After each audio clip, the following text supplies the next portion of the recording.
Ya. Ya habíamos visto los factores de entrada que afectan lo de la captación, ¿sí, no? Sí. ¿O no? Sí.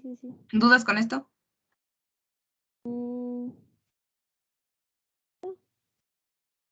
Astrid, Desde que eso creo que eso te lo No, con eso no. consta. ¿Vimos los factores de salida? Sí, también lo creo que vimos. sí, ¿no? Sí, también lo vimos. ¿Dudas con esto?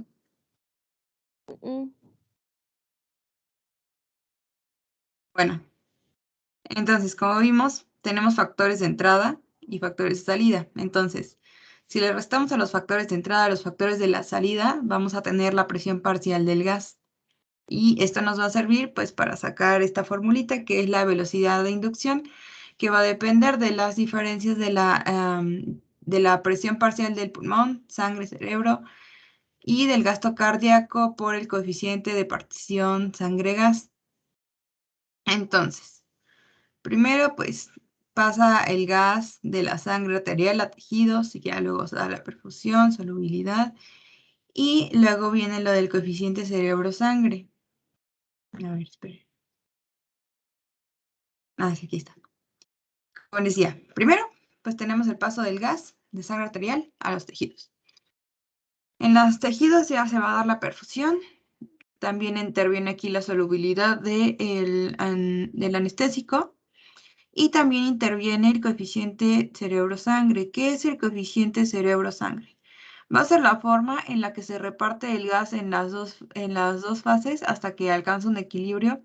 Generalmente es de 1.6 el equilibrio. Y una concentración mayor a esta, pues va a ser mayor en la sangre, mayor, o sea, en cerebro, pues va a ser de 1.6 y en sangre es mayor, ¿ok? Bueno, entonces la captación de los anestésicos en los tejidos va a determinar la absorción pulmonar. Esto va a estar determinada pues por la solubilidad del gas en los tejidos, más la irrigación sanguínea, más la presión parcial diferencial del anestésico, menos lo de la sangre arterial con respecto al tejido, ¿ok? Finalmente, tenemos el coeficiente de partición grasa-sangre. Como les había mencionado, la mayoría de los gases se une con mayor facilidad al tejido graso y aumenta con relación al tiempo que va transcurriendo. Entonces, mientras más tiempo pase con anestésico inhalado, pues este va a tener mayor afinidad por el tejido graso. ¿Y qué va a pasar? Pues que disminuye la presión parcial del gas en el tejido tisular, pues va disminuyendo lentamente porque pasa al tejido graso. Y esto, si pasa al tejido graso, pues favorece que se almacene. Entonces hay que tener cuidado porque si tenemos a pacientes obesos, van a consumir, para empezar, demasiado anestésico. Y para seguir, si nos pasamos de administrarle anestésico, ese anestésico se va a acumular en el tejido adiposo y pues va a tardar en despertar, va a tener mayores problemas o incluso pues lo podemos llegar a matar. ¿Ok? ¿Dudas?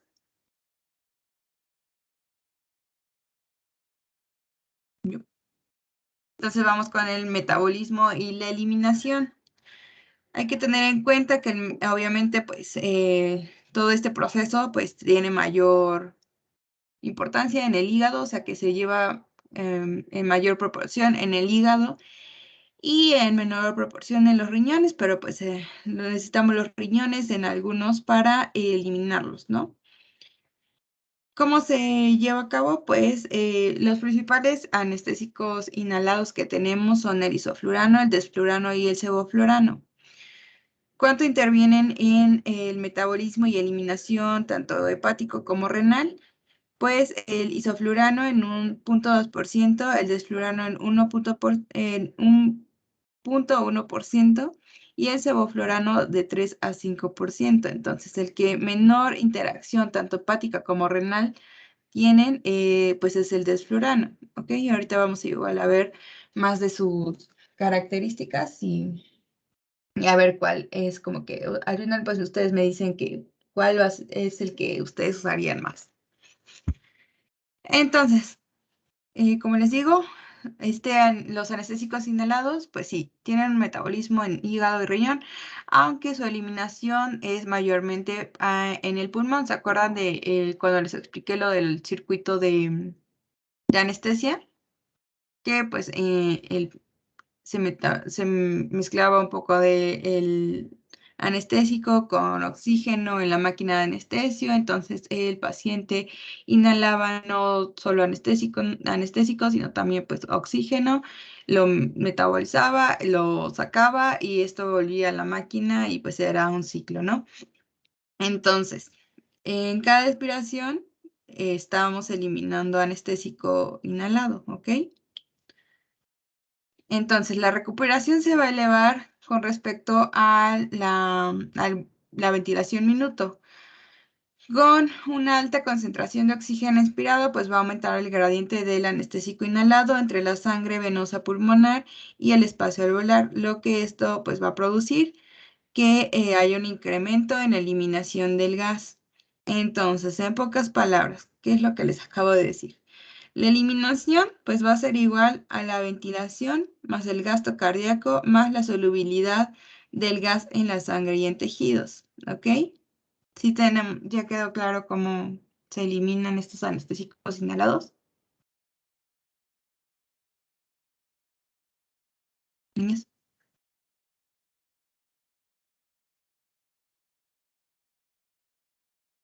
Esa ¿Puedes última parte repetirlo, se te por traba favor? un poquito. Es que mi internet está bien feo, dile. Ok, Astrid dijo que lo repita, claro que dijiste. Que lo repitas porque mi internet está bien horrible. Porque se me traba un poquito, Ok, por favor. otra vez, bueno.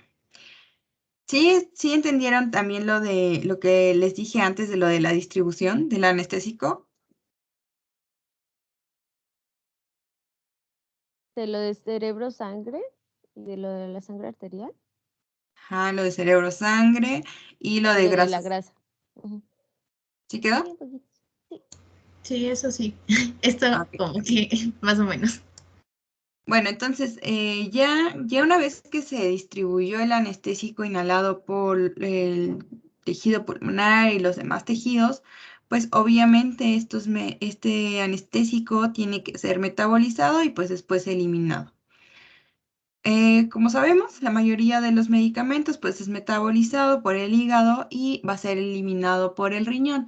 Sin embargo, en los anestésicos inhalados no se va a eliminar demasiado anestésico por los riñones, porque como les explicaba, en el circuito de anestesio, primero el anestésico se mezcla con oxígeno, pasa al paciente, el paciente lo inspira, pasa a los pulmones, en los pulmones se hace todo el intercambio gaseoso y en la expiración no solo pues el paciente va a sacar el oxígeno ni todo lo que tiene ahí, sino que también va a sacar el anestésico metabolizado, pero va a estar metabolizado por los pulmones. Entonces se metaboliza por pulmón y se elimina en cada expiración. Sin embargo, en los principales exponentes de los anestésicos inhalados, que son el isoflurano, el desflurano y el sevoflurano, sí tienen un poco de metabolismo tanto hepático como renal. El isoflurano tiene un metabolismo y eliminación del 0.2%, el desflurano del 0.1% y el sevoflurano del 3 al 5%. Como podemos ver, el desflurano es el que menor metabolismo y eliminación tanto hepático como renal tiene, ¿ok? Entonces, ya que tenemos en cuenta que pues va a ser mayormente metabolizado y eliminado a nivel pulmonar, pues entonces concluimos que la eliminación va a ser mayormente pulmonar, ¿no? Lo que les dije en muchas palabras y más como que rebuscado, pues era que la eliminación va a depender de la ventilación del paciente, del gasto cardíaco y de la solubilidad del gas en sangre y tejidos. ¿Por qué creen que sea esto? ¿Por qué tiene que intervenir la ventilación, el gasto cardíaco y la solubilidad del gas? Mm, porque pues cada uno de los puntos afecta directamente a la, ay, no sé, a la concentración o al metabolismo del anestésico, ¿no? Es lo que yo entiendo. Así es. Si hay una alta concentración del oxígeno inspirado, o sea, la ventilación, esto va a aumentar el gradiente del anestésico que estamos inhalando. Entonces va a pasar mayor cantidad a la sangre venosa pulmonar y al espacio alveolar. Entonces, como consecuencia, pues se va a eliminar más rápido el gas. Eso es lo que significa esto que les puse de eliminación, igual a ventilación, el gasto cardíaco y solubilidad. Porque pues obviamente aumentamos la ventilación, pues vamos a aumentar lo del metabolismo y excreción del anestésico. Igual, si hay un aumento de gasto cardíaco, igual se va a aumentar la depuración de los anestésicos. Aunque si disminuye tanto la ventilación como el gasto cardíaco, pues el metabolismo pues va a disminuir, entonces va a pasar más tiempo dentro del paciente, porque la solubilidad del gas sangre, o sea, del gas en la sangre y en tejidos es importante para su eliminación. Astrid.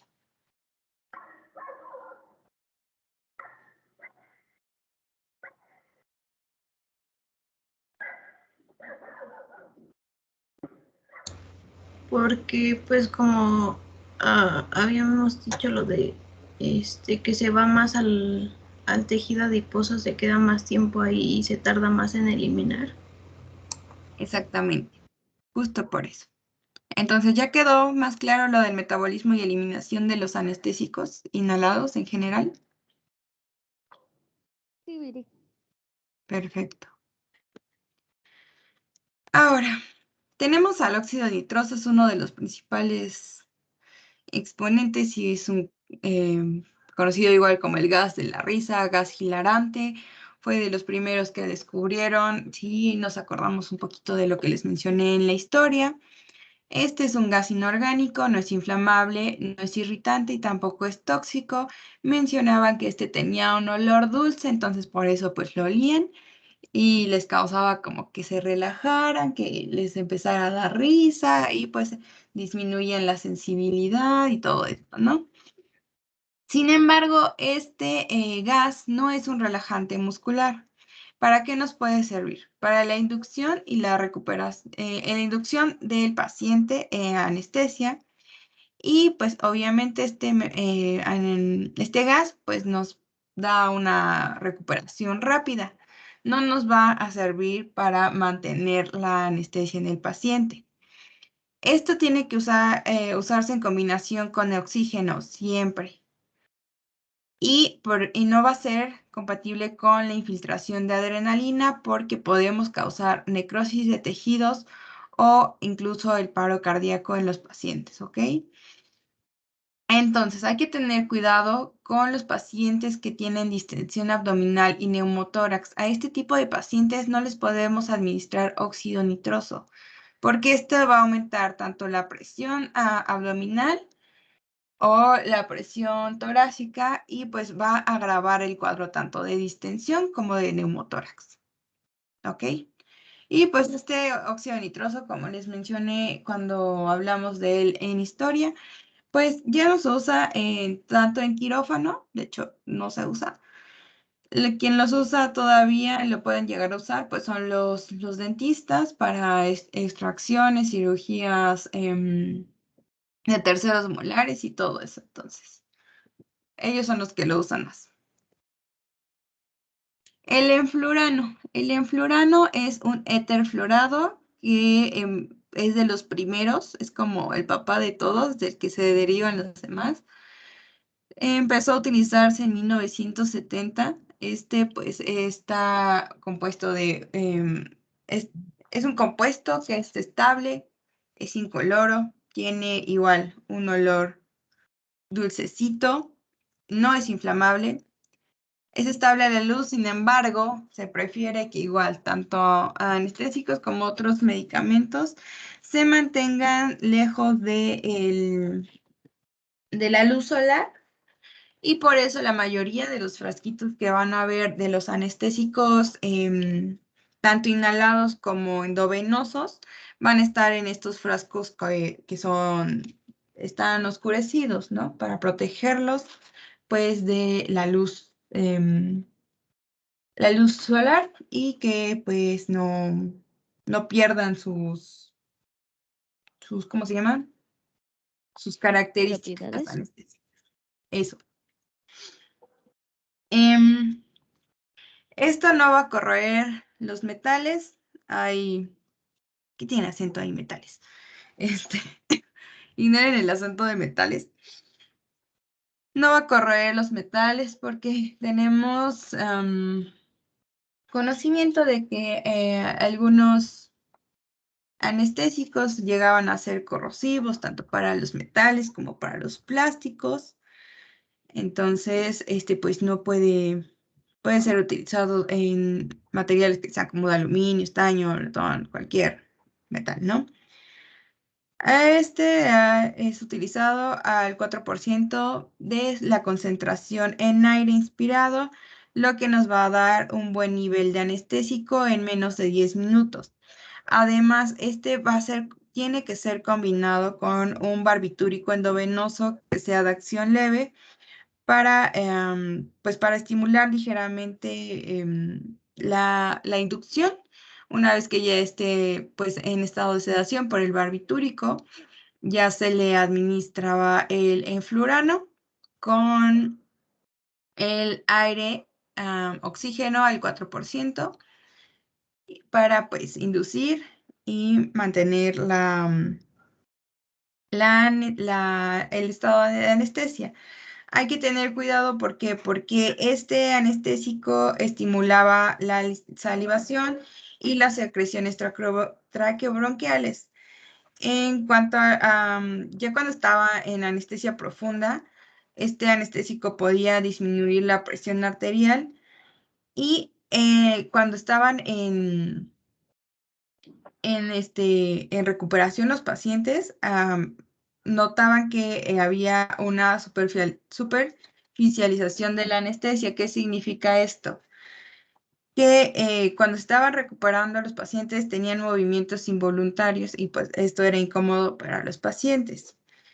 Entonces, aquí, a mayor concentración, pues hay mayor riesgo de que haya depresión respiratoria, de que haya contracciones musculares tónico-clónicas. Entonces, por esto no se tiene que administrar a pacientes que tienen alteraciones electroencefalográficas o con algún paciente con una enfermedad convulsiva ya determinada. Tampoco estaba recomendado para anestesia en los pacientes pediátricos y tampoco en pacientes nefrópatas, porque produce daño renal. Entonces, por esto se dejó de utilizar. Después de tenemos al alotano. El alotano es un anestésico halogenado que fue introducido en 1956 en Inglaterra. Fue hasta 1958 que llegó a Estados Unidos y ya fue más probado y ya pues Estados Unidos llegó a nosotros, ¿no? Este es un anestésico volátil que es mejor aceptado que los anteriores, que el óxido nitroso, que el enflurano. Y este tampoco no es irritante para mucosas, no va a ser explosivo, no va a ser inflamable. Sin embargo, es muy soluble en tejidos. Entonces, puede ser bueno porque va a inducir rápido la anestesia, pero si no tenemos cuidado en las concentraciones que se le administra al paciente, pues ya sabemos que puede llegar a acumularse en tejidos y causar daño en los tejidos, incluso la muerte en el paciente, ¿ok? Es muy potente, como les digo. Entonces, es muy potente y es muy soluble, pues va a tener una fácil inducción en la anestesia. Sin embargo, es broncodilatador, ¿ok? También va a relajar el músculo liso en concentraciones elevadas y este se tiene que administrar mediante vaporizador. No puede ser administrado de otra forma más que con vaporizador. Entonces requiere este tipo de maquinaria y pues no siempre se tiene, y también por eso pues como que se dejó de utilizar el alotano. Además, entre sus defectos es que deprime la ventilación y la circulación porque tiene un efecto directo en el miocardio. Si se llega a utilizar adrenalina, puede llegar a causar un paro cardíaco en el paciente y pues la muerte. Entonces, este anestésico siempre va a causar la disminución de la presión arterial y el aumento del consumo de oxígeno. Entonces, ¿a qué nos hace referencia? Pues que siempre que se administraba este tipo de anestésico, iba a necesitar el paciente puntas nasales para que no tuviera una descompensación. Pues sí nos produce la anestesia, sin embargo, pues no causa analgesia. Entonces, obviamente se tenía que combinar con algún otro tipo de medicamento, principalmente la morfina o un derivado de la morfina. La recuperación no tenía gran complicación, sin embargo, era muy lenta, porque como tenía una solubilidad alta en tejidos, pues la recuperación era muy lenta. ¿Cuánto necesitábamos de concentración del alotano para la inducción y conducción, mantenimiento de la anestesia? Para la inducción era suficiente de un 2.5% de alotano para inducir la anestesia en el paciente. Ya para la conducción y mantenimiento se podía mantener en una cantidad de 0.5 al 1%, dependiendo de las características del paciente y del procedimiento al cual se estuviera sometiendo. ¿Ok? Otro defecto de este es que causaba hepatitis química por alotano. ¿Cómo detectaban que que era una hepatitis química por alotano? Porque pues los pacientes estaban ictéricos, entonces si de por sí te llegaba un paciente con ictericia, no ibas a utilizar alotano porque le ibas a causar una hepatitis. Y también no tenía que ser administrada repetidas veces, tenías que tener un lapso mínimo de 60 días para poder utilizar el alotano. Entonces, si el paciente era ingresado recurridas veces al quirófano, no podías volver a utilizar el alotano porque si no, pues causabas hepatitis química. Tampoco se podía utilizar en pacientes que tenían hipoxia tisular preexistente. Tampoco se podía utilizar en combinación con los barbitúricos. ¿Por qué? Porque en combinación con esto, pues iban a inducir enzimas que son hepáticas y pues favorece el daño hepático. Y pues obviamente, como era muy soluble en tejidos, tampoco era recomendable utilizarlo en pacientes obesos porque pues obviamente se concentraba en mayor proporción en el tejido adiposo y pues mayor concentración en tejido adiposo, pues mayor tiempo de anestesia y mayor riesgo de daño hepático. ¿Ok? ¿Dudas hasta aquí? No, Viri. Bueno, ese sí voy a leer acerca del metabolismo. Es que sí tenía duda de, más que nada, por ejemplo, de los anestésicos inhalados, sí tenía la duda de cómo se metabolizaban en el pulmón. Esa era mi duda, porque, por ejemplo, en este, como dices tú, es como que gran parte se metaboliza en el hígado, ¿no? En el caso de la alotano, eso la hepatitis química. Sí, pero pues tanto el óxido nitroso, como les dije, el enflurano y el alotano ya no se usan. O sea, los estoy mencionando porque Ajá, sí, sí, sí. De hecho, es lo que te iba a decir, sí, ya no se usan, pero tenía duda de cómo se metabolizaban. Pues. Nitroso, a lo mejor algún dentista lo utiliza. El enflurano, pues, causaba daño a los riñones, entonces por eso se dejó de utilizar. Y el alotano, pues, causaba daño hepático, entonces, pues, también por eso se dejó de utilizar. ¿Sí? Sí, gracias, Viri. Ok, bueno.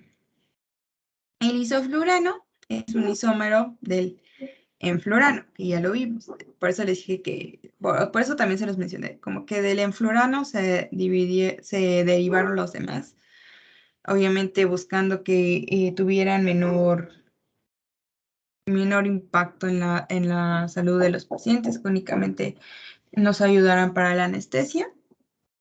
Pero bueno, surge más o menos en 1980 y era un anestésico nuevo, a pesar que pues ya es un isómero del enflurano, como les digo, aunque tenía propiedades físico-químicas diferentes, ¿ok? Pues es un anestésico inhalado halogenado etiléter. Es un anestésico volátil, no inflamable, tiene un color etéreo, punzante, o sea, medio, pues, algo menciona que es dulce, pero algo desagradable. Y va a ser resistente a la degradación por la cal sodada. Entonces,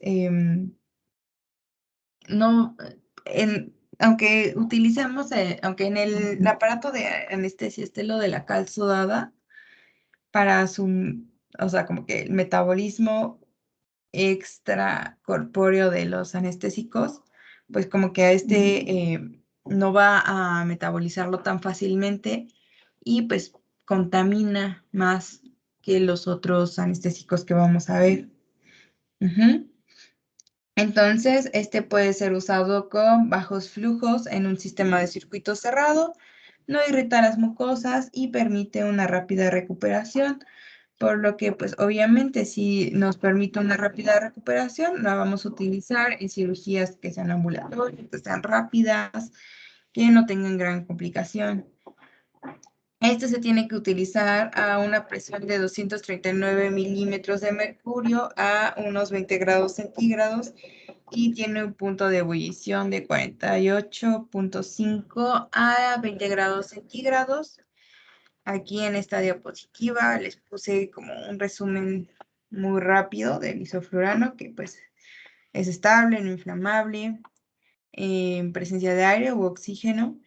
Requiere, como les dije, de un vaporizador de presión estable y es un vasodilatador. Requiere de menos volumen de vapor para pues, producir la anestesia, entonces eso era un punto positivo porque necesitamos menos anestésico, menos concentración en tejidos, menos daño a los órganos. Sin embargo, pues para que esto funcionara de mejor manera, se necesitaba de la inducción con barbitúricos para que fuera más rápida su acción. Entonces, a mayor dosis, menor presión arterial teníamos, porque pues este medicamento causa depresión miocárdica y también respiratoria, entonces por eso hay que tener cuidado con los pacientes. Además de que este medicamento aumenta la secreción tanto de saliva como moco. ¿Por qué? Porque estimula los reflejos de las vías respiratorias. ¿Ok? Ahora, aquí les puse sus propiedades fisicoquímicas, pero son como que nada más para que las tengan ahí, no se las tienen que aprender, no creo que se las lleguen a preguntar. Ahora, la farmacocinética de este anestésico. El isoflurano se metaboliza y da como principal metabolito al ácido trifluoroacético. También se libera fluoro iónico en una cantidad de 10 micromol por decilitro. Y pues obviamente estos son como que sus principales metabolitos. Tiene pocos metabolitos porque tiene un coeficiente de partición a aire-gas bajo. Entonces permite esto que tenga una salida rápida de los tejidos. Como les decía, entonces, como tiene una rápida salida, tenemos un coeficiente de sangre-gas de 1.4. La CAM en oxígeno inspirado al 100%, va a ser de 1.15, entonces es adecuada. Si se administra con óxido nitroso al 70%, que pues ya no es tan utilizado, pero pues igual lo llegaban a mezclar. Con óxido nitroso, pues obviamente disminuía al 0.50. Y finalmente el coeficiente cerebro-sangre estaba en 1.6, entonces es adecuado, no es tóxico y tenía una distribución pues rápida, adecuada, sin daño. ¿Ok? En la farmacodinámica, a nivel cardiovascular, ¿qué va a provocar este anestésico? Primero, pues obviamente va a causar una depresión cardíaca mínima, siempre. Esto obviamente igual va a ser dosis dependiente, como les dije. A mayor dosis va a disminuir la presión arterial porque pues a causa de presión cardíaca, mayor dosis, mayor depresión. Sin embargo, si es administrado a la dosis correcta, se puede mantener el gasto cardíaco normal porque aumenta la frecuencia cardíaca por la conversión parcial de los varorreflejos carotídeos, ¿ok? Ahora, también llega a causar una estimulación betadrenérgica leve. ¿Qué significa esto? Al estimular de manera betadrenérgica, pues va a haber aumento del flujo sanguíneo en el músculo esquelético y va a haber una disminución de la resistencia vascular en general y también de la presión arterial. ¿Qué más puede causar? Si aumentamos de manera rápida la concentración del isoflurano, puede incrementar de manera transitoria la frecuencia cardíaca, la presión arterial y pues esto obviamente va a aumentar su concentración plasmática, además de que también aumenta la concentración plasmática de noradrenalina y pues esto nos puede causar un paro cardíaco y se nos muere el paciente. ¿Qué más puede causar si nosotros aumentamos de forma rápida la concentración del isoflurano, no de manera gradual y no en las concentraciones que tenía que tener para el paciente? Pues va a causar una dilatación de las arterias coronarias, no va a ser tan potente si lo comparamos con, por ejemplo, la nitroglicerina. Sin embargo, con este anestésico, se describió el síndrome de robo coronario. ¿Habían escuchado antes de este síndrome?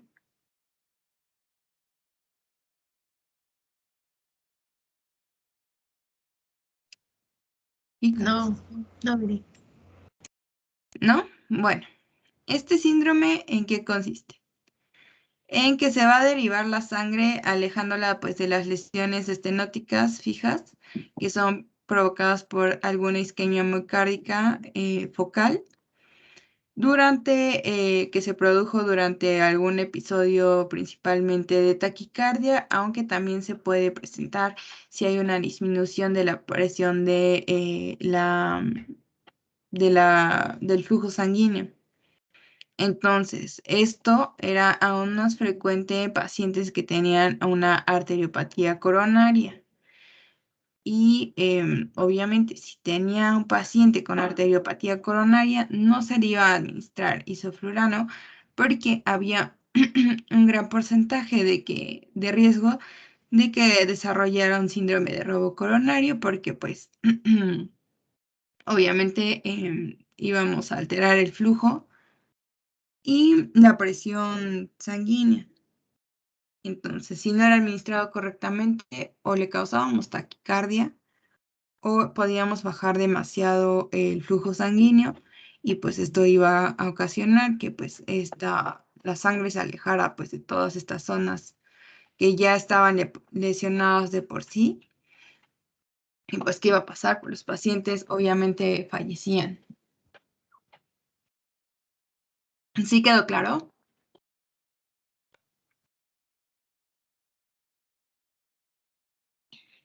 Chicas.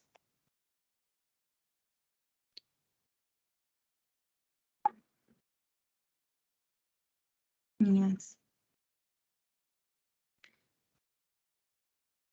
Niñas. Piri, perdóname, es que se está trabando un poquito mi internet.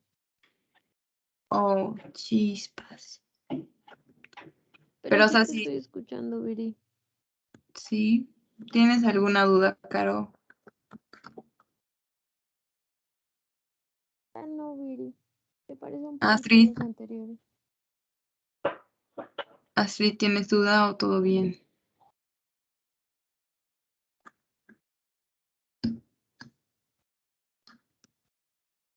Astrid. Oye, se fue Astrid. Caro, ve si ya se fue Astrid. No, sigue, no, sí sigue. Ya sé, igual dijo que no se había escuchado.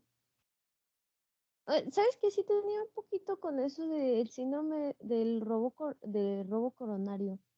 Que no me quedó un poquito claro. Sí. El isoflurano causa dilatación de las arterias coronarias. Para empezar, siempre. Entonces, imagínate que ya tienes un paciente con arteriopatía coronaria. ¿Qué tal que tiene aterosclerosis? Tú dilatas las arterias coronarias, pues vas a favorecer que pueda que se infarte tu paciente. Pero como tal, hablando del síndrome de robo coronario, aquí pues la sangre se va a alejar de las lesiones que de por sí ya tenga el miocardio porque haya isquemia miocárdica, por taquicardia que, o sea, si nosotros administramos de más isoflurano, pues va a haber taquicardia. Si hay taquicardia en los pacientes con arteriopatía, va a causar isquemia. Ahora, si el isoflurano llega a causar una disminución del flujo sanguíneo, igual puede causar isquemia miocárdica. Entonces, si hay taquicardia o disminuye el flujo sanguíneo en los pacientes con arteriopatía, vamos a causar una isquemia miocárdica en esos pacientes. Y el isoflurano va a hacer que pues, la sangre se aleje de las lesiones estenóticas y esto pues, va a favorecer que los pacientes tengan un infarto y pues fallezcan ahí. Sí queda un poquito más claro. Sí, es por sus propiedades ionotrópicas. Exacto. Sí, es lo que había checado, sí, sí tenía esa. Igual en los otros, es que ay, se me olvidó el primero, empieza con E. ¿En flurano? Ajá. En ese igual tenía duda porque ves de que dijiste en pacientes ¿cómo se llama? Ay, se me olvidó.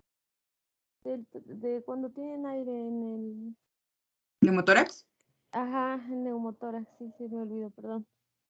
Tenía duda igual en ese, yo decía, o sea, y aumentaba, me dijiste que aumentaba la presión básica, o eso decía. No, pero cuando les mencioné lo de neumotórax y la distensión abdominal, fue con el Ah, óxido ya, nitroso, ay, ya, no ya, con el enflurano. El óxido nitroso no debe de ser aplicado a pacientes con distensión abdominal o neumotórax. ¿Por qué? Porque como viene en presentación de gas, muy fácilmente puede hacer que aumente la presión de estas cavidades y entonces agravan la presentación. O sea, si de por sí ya tienen neumotórax, aumentas la presión torácica, pues vas a aumentar más el neumotórax y adiós pulmón. Igual, si hay distensión abdominal, metes más gas, pues obviamente la distensión va a aumentar. Pero no, con el enflurano no, Ah, porque no, perdón, me había confundido, dije, porque estaba pensando, o sea, como me confundí, usaron los términos. no, el enflurano, con el problema con el enflurano era que causaba daño renal y que cuando despertaban los pacientes tenían como movimientos musculares involuntarios como tipo convulsión, y pues por eso no se utilizaba en pacientes que tuvieran alguna de estas alteraciones. Ay, creo que también. Ah, no, bueno, ya. No, olvídalo, es que me da miedo confundirme. A Que ver, dijiste, estoy confundida si el isoflurano es el que no se utilizaba con los barbitúricos. Dijiste, ¿no? O es en el alotano, perdón. el Sí, en alotano, el alotano. sí, Sí, sí, sí, por eso te dije, mejor no lo digo el que yo tenía alotano esta es, duda, porque, perdón, dime. no que tenía duda porque decía, ¿por qué en el otro sí se puede utilizar en conjunto con los barbitúricos? Pero no es el alotano, ¿verdad? No olvídalo. ¿Y por qué el Sí, es otro que no es cada ese? uno tiene como que sus características físico-químicas. La verdad, estos no se los puse porque, como les digo, es más como por dato histórico y para que sepan de dónde salieron los otros. Ya no se usan, porque pues pues no teníamos como que un gran control de administración. em, Podíamos causar alguna necrosis, incluso el paro cardíaco, si se utilizaba adrenalina. No era un relajante muscular. Y pues si tenías a un paciente con distensión abdominal, neumotórax o la presión de alguna cavidad aumentada, este gas lo iba a aumentar y pues complicaba más el cuadro. Entonces, por eso ya no se usa. El enflurano porque pues causaba daño renal, y lo de las convulsiones tampoco se usa, pero del enflurano se derivaron los demás. Como les decía, el isoflurano es un derivado del enflurano y pues es un isómero de que pues obviamente lo modificaron para que pues no causara tanto daño renal. El alotano pues se dejó de utilizar porque pues si se utilizaba adrenalina, obviamente le iba a causar paro cardíaco, aumentaba el consumo de oxígeno, la presión arterial, entonces tenía que ser administrado siempre con oxígeno, puntas nasales, y pues causaba daño hepático a los pacientes. Entonces por esto también se dejó de usar. Y ya luego llegó el isoflurano. Ya vimos que Gracias, Viri. sí. Ahora Ya vamos a ver supe. qué hace. ¿Eh? Gracias. Ah, ok. Ahora ya vimos qué hace el isoflurano a nivel cardiovascular. Vamos a ver qué hace a nivel respiratorio. A nivel respiratorio, causa una depresión respiratoria con taquipnea, pero es menos marcada cuando se utiliza con algún otro anestésico que, pues, o sea, endovenoso. Si se aplica anestésico endovenoso y este anestésico inhalado, pues la depresión respiratoria va a ser menor. También va a disminuir la ventilación por minuto y esta sí va a ser un poco más pronunciada, más importante. Entonces, por eso igual tenía que tener cuidado cuando se utilizaba esto, y obviamente pues aquí la mayoría de los pacientes pues va a estar intubado durante la cirugía. Si es una cirugía no tan larga o no se realiza intubación, que sería muy raro, pues va a tener puntas nasales. Y a las concentraciones de este anestésico al 0.1 de CAM, se mostró que amortiguaban la respuesta ventilatoria normal a la hipoxia y a la hipercapnia. ¿Ok? Esto igual causaba una irritación de los reflejos de las vías respiratorias superiores, entonces pues podían tener problemas dentro de la cirugía o en el postoperatorio por, ¿cómo se llama? porque irritaba los reflejos, ¿no? Sin embargo, pues es un buen broncodilatador. Igual había que tener cuidado con lo de las secreciones, porque pues al broncodilatar, pues podía pasar, si utilizábamos de más, broncodilatábamos de más, y pues eso tampoco era bueno. Entonces teníamos que calcular bien la dosis de acuerdo a las características del paciente y la cirugía. ¿Dudas?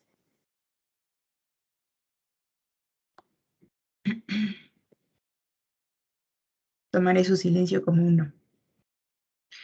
A nivel cerebral, se necesitaban concentraciones mayores a 1 en la CAM para aumentar el flujo en la sangre cerebral y la presión intracraniana. También generaba que hubiera una hiperventilación. Entonces, como había hiperventilación, pues esto revertía los efectos que había a nivel cerebral. Pues. Entonces, hasta cierto punto, la hiperventilación ayudaba a que no hubiera una concentración tan elevada a nivel cerebral y hubiera daño. Entonces, este aumenta tanto flujo cerebral y la presión intracraniana, entonces por eso había que tener cuidado. También reduce los requerimientos de oxígeno metabólico a nivel cerebral. Si las concentraciones eran mayores a 1, llegaban a ser de 2 CAM, había que tener cuidado porque podía llegar a tener el paciente un electroencefalograma eléctricamente silencioso, porque proporciona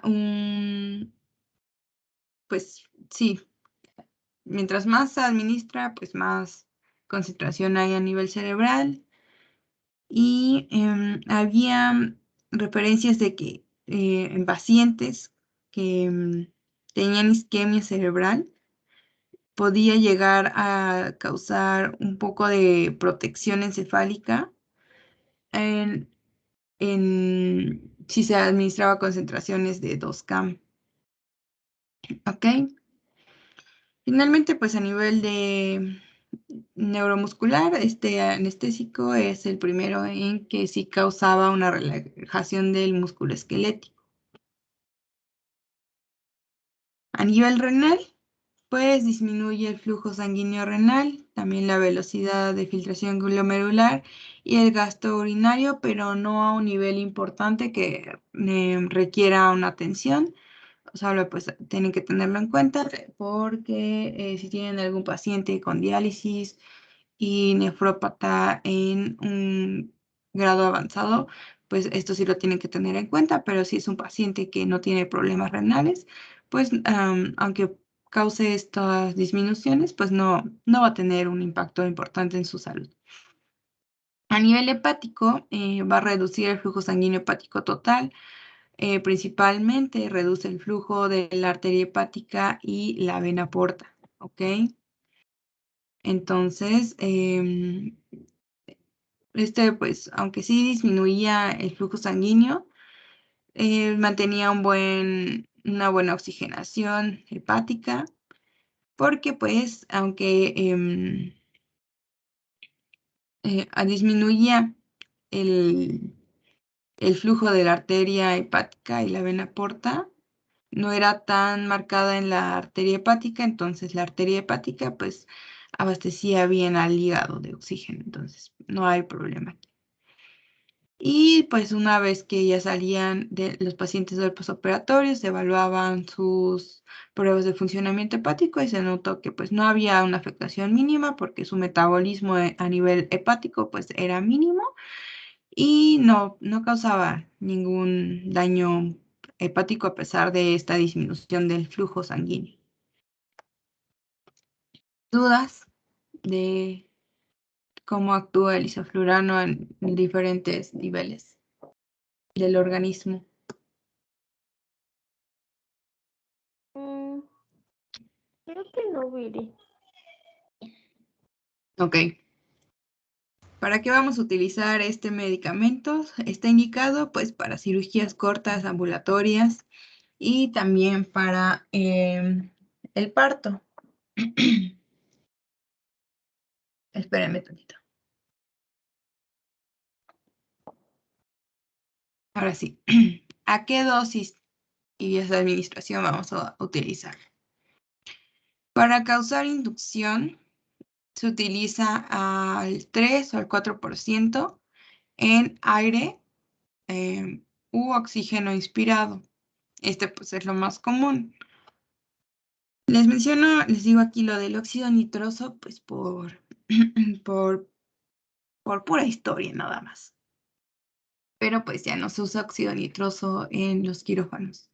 Se utiliza oxígeno o pues nada más así con aire libre, ¿no?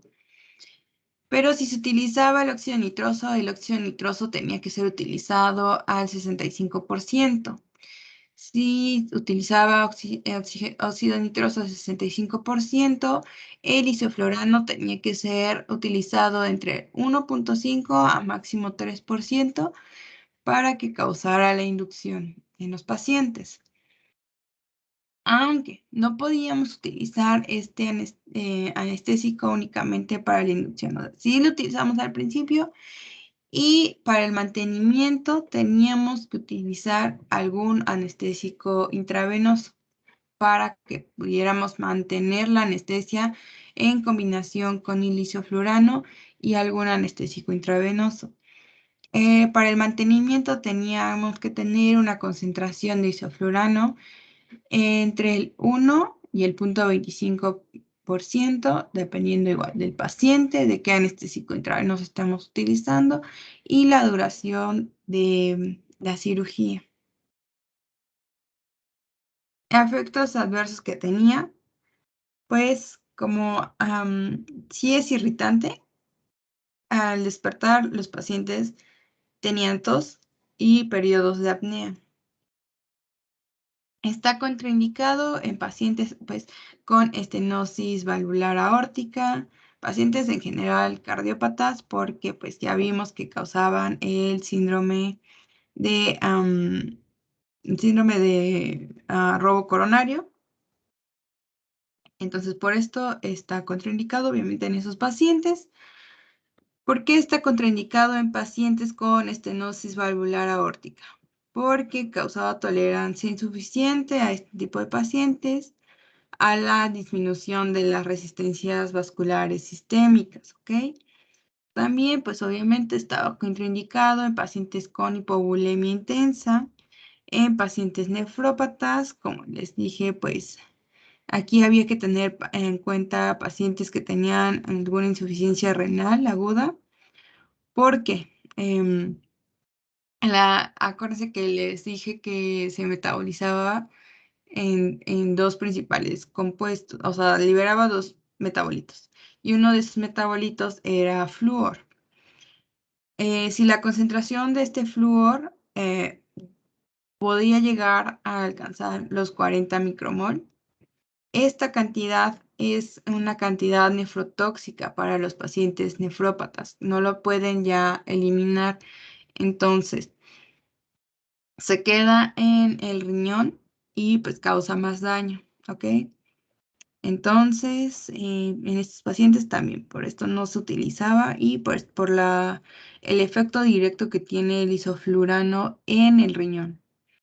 Tampoco pues podía ser utilizado en pacientes que tenían antecedentes familiares o patológicos de que tenían hipertermia maligna. ¿Saben qué es la hipertermia maligna?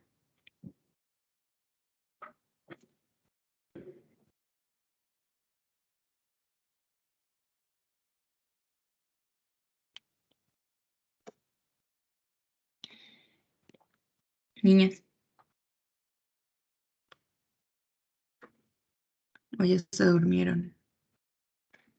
No, no me dormí, solo que mi sobrino está gritando, perdón. ¿Astrid sigue ahí? Sí, pero no, creo que no sé. O no sé si estoy bien. A ver.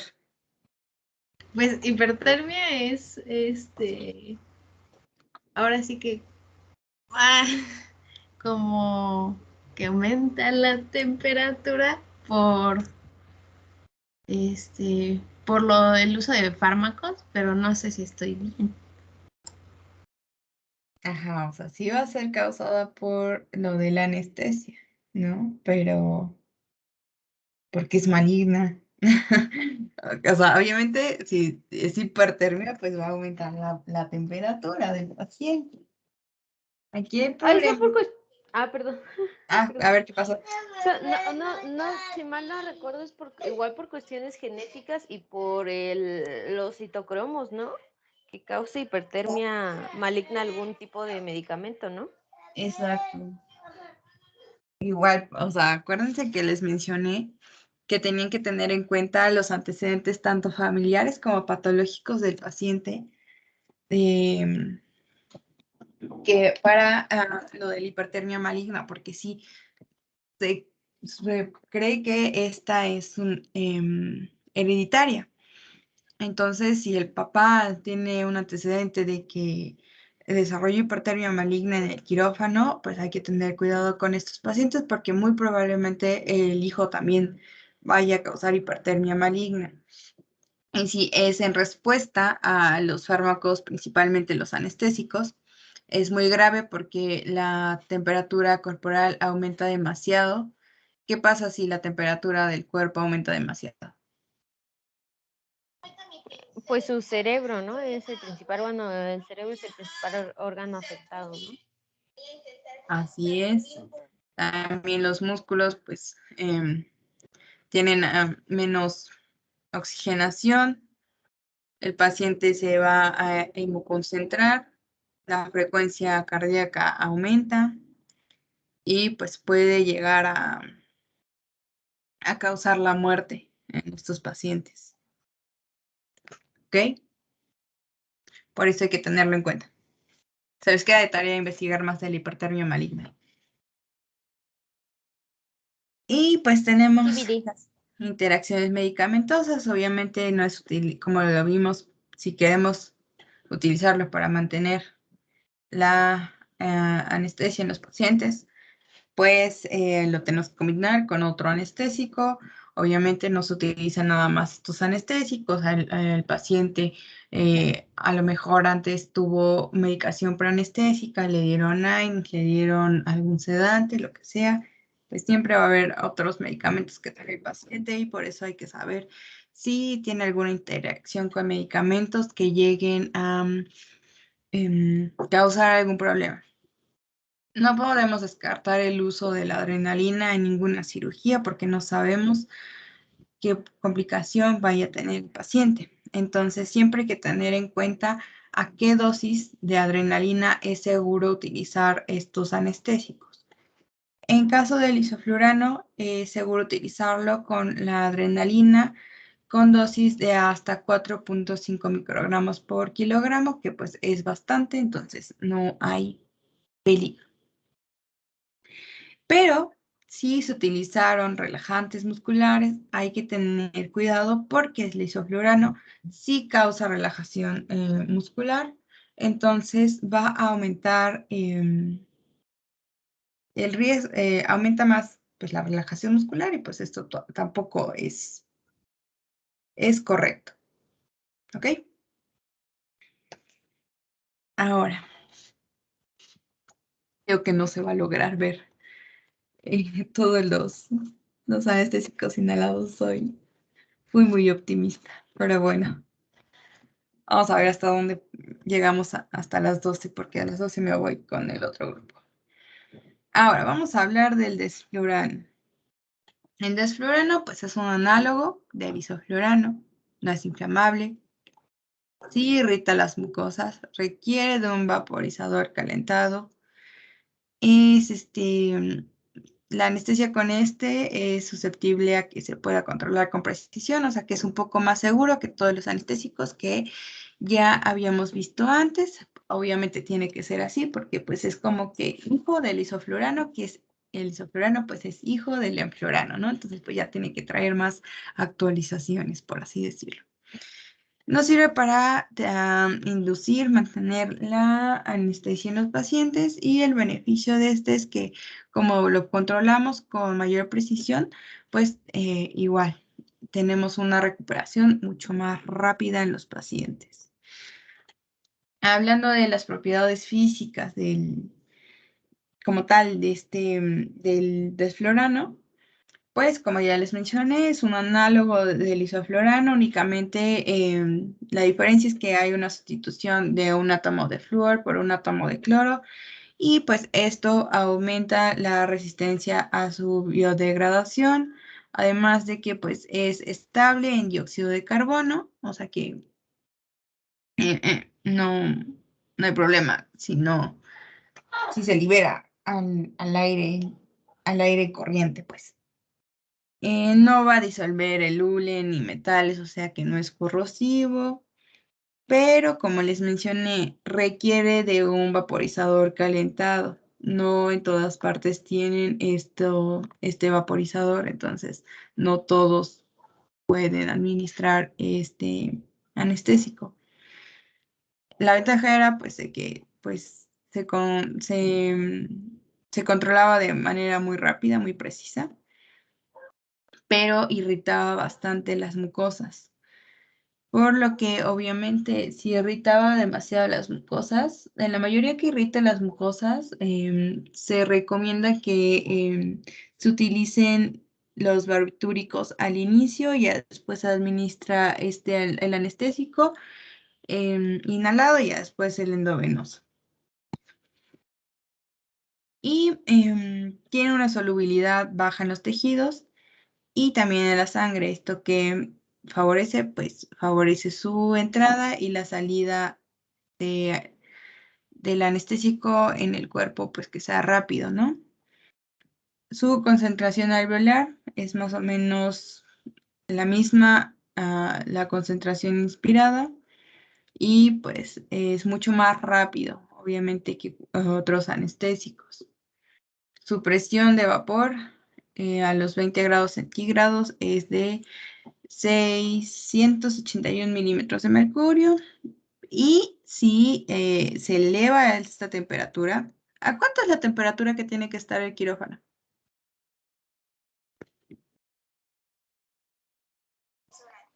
¿16 grados? ¿20 grados? Ahora 16, toda hipotérmica. Ay, perdón. 20, ¿no? 21. No, no es cierto. Ay, sí, sí. No solo va a ser importante para que... ¿Por qué es importante? A ver, ¿por qué es importante que el quirófano esté a 21 grados centígrados, sin importar que afuera estén a 40 grados o que estén bajo cero? ¿Por qué el quirófano tiene que estar a esta temperatura estándar? Por la preservación de los tejidos, ¿no? Pasa como la humedad que nos habías comentado, ¿no? Que a ciertos tejidos necesitan tener esa temperatura para, pues, mantener sus condiciones fisiológicas, ¿no? Bueno, es lo que... Exacto, muy bien, Carlos. Y pues no solo por el paciente, sino también por los medicamentos que se manejan, principalmente este. Si aumentan la temperatura demasiado, este medicamento puede empezar a hervir, o sea, solito, empieza a hervir. ¿Ok? Entonces, igual justamente por esto, había que tener un control de la temperatura del medicamento y cómo se manejaba. Por esto necesitaba el vaporizador. ¿Ok? Pero pues finalmente este medicamento tenía beneficios como que tenía una solubilidad en los tejidos que es baja, y como era poco soluble en los tejidos, hacía que la concentración alveolar pues fuera aún mayor, y esto hacía obviamente que llegara más rápido al cerebro, entonces actuaba muchísimo más rápido. ¿Ok? Ahora, su farmacocinética. Se va a metabolizar en menos del 0.1% en tanto en hígado como en riñón. O sea, como entra rápido a los pulmones, obviamente sale rápido por los pulmones, entonces ni siquiera le va a dar tiempo de llegar a ser metabolizado por el hígado. ¿Ok? Entonces se metaboliza en 0.1%. Es degradado y absorbido por el dióxido de carbono y sobre todo por el hidróxido baritado de cal que se encuentra en el aparato de anestesia. Son las piedritas que les expliqué que al principio eran blancas, cuando se consumen se cambian de color a color azul. ¿Se acuerdan? Sí, de color azul o morado, ¿no? ¿Qué pasó? Puto, píllalo. Bueno. Sí, a morado, ¿no? Azul o morado. Sí, Bueno, sí, no sé. sí. Es que escuché a tu sobrino o tu primo. Ay, es que está de grosero.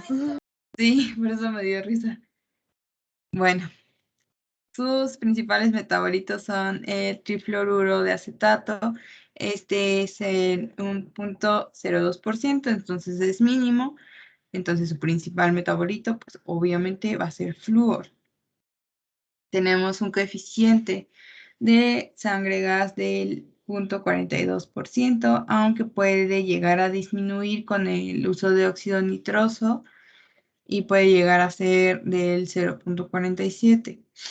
Entonces, hay que tener aquí en cuenta la CAM, va a ser diferente de acuerdo a la edad de nuestro paciente. Si está entre los 30 y 60 años, la CAM debe de ser el 6%. Si el paciente es mayor a los 70 años, esta debe de ser mayor al 90%. Y en los niños tiene que ser no más ni menos del 9%. Ahora, en cuanto a la farmacodinamia, a nivel cardiovascular, si se utiliza dosis altas, puede aumentar la disminución de las resistencias vasculares y pues esto pues, obviamente va a disminuir la presión arterial, además de que por lo general siempre causa una disminución ligera del gasto. No, pasó? ella te ganó. Este no. Así no, Gabriel, porque lo va a hacer. Pero... Bueno. Siempre va a causar una depresión ligera del gasto cardíaco, aunque la CAM se encuentre entre 1 al 2%. Y también hay que tener en cuenta que puede llegar a causar una elevación más o menos moderada de la frecuencia cardíaca, de la presión venosa central y de la presión arterial pulmonar. Si administran de manera rápida este anestésico, va a causar un aumento brusco tanto de la frecuencia cardíaca, la presión arterial y la concentración de catecolaminas, entonces pues va a causar un infarto en nuestro paciente. Esto puede ser revertido si se administra fentanilo, esmolol o clonidina. Entonces, pues igual tenemos la ventaja que es, se puede disminuir rápidamente, o sea, aunque se administró de manera rápida, también lo podemos disminuir de manera rápida y pues evitar estas complicaciones. A nivel respiratorio, disminuye el volumen ventilatorio, aumenta la frecuencia respiratoria y en general disminuye la ventilación alveolar, lo que conduce a una elevación de la presión arterial de dióxido de carbono, aunque el paciente se encuentre en reposo. ¿Okay? A nivel cerebral, va a disminuir la resistencia vascular cerebral, también disminuye la tasa metabólica cerebral del oxígeno y esto causa pues una vasoconstricción cerebral. También aumenta el flujo sanguíneo del cerebro, también incrementa la presión intracraneal, aunque esté en normotensión y normocapnia. Esto pues, nos va a llevar a que se disminuya, esto aunque se presente como respuesta compensatoria, el paciente va a empezar a hiperventilar. y esto va a ayudarnos para disminuir tanto la presión intracraneal como pues el flujo sanguíneo del cerebro, y pues ya no va a causar ningún daño a nivel cerebral. A nivel neuromuscular va a depender de la dosis que se le administre para pues para que actúe como relajante, aunque puede llegar a estimular la placa neuromuscular y puede causar incluso tetania en los pacientes, ¿ok? Entonces había que tener cuidado igual por eso, pero igual otra vez la ventaja era que lo podíamos modificar de manera precisa y rápida. Entonces, esperen, me faltan. No me falta. La cosa aquí con este medicamento, ¿qué pasaba? Que como se metabolizaba rápido y se eliminaba rápido por el sistema respiratorio, pues no había metabolismo hepático ni eliminación renal. Entonces, no había ningún efecto a nivel hepático, ni renal, ni complicación. Según la FDA, ¿para qué puede ser utilizado este anestésico? Para la inducción en la anestesia en los adultos y para el mantenimiento en anestesia en adultos y niños. ¿Por qué no podía ser utilizado en inducción para anestesia en los niños? ¿Por qué creen?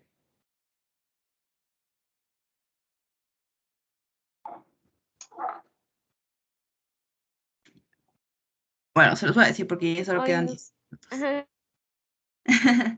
Porque irrita demasiado las mucosas.